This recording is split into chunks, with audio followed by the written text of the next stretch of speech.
Lei sa chi è il presidente della Regione Veneto? Ma Zaia? Zaia, dai, sì. Io l'ho sempre stimato Zaia, per cui non ho niente da dire. Ti chiediamo cosa ne pensi di questa diatriba che si è un po' creata tra Zaia e Tosi.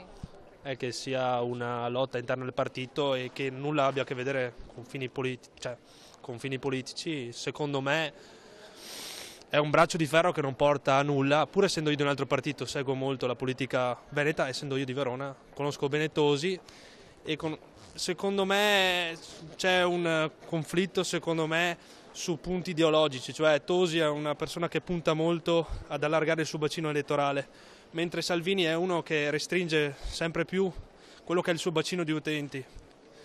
Tosi secondo me è un po' più moderato e qui si è creato secondo me il vero scontro tra Salvini e Tosi, questa è la mia opinione. Secondo me alla fine la prevarrà Salvini perché è un segretario che comunque tiene in mano le redini del partito, mentre Tosi effettivamente non ha grandi alleanze.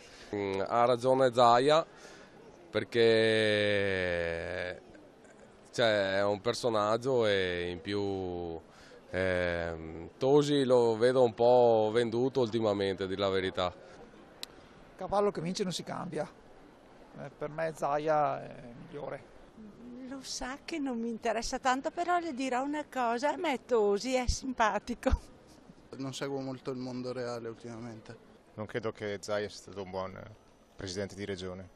Allora, sono entrambi della Lega, dovrebbero andare d'accordo per togliere un po' di persone poco raccomandabili nella nostra città.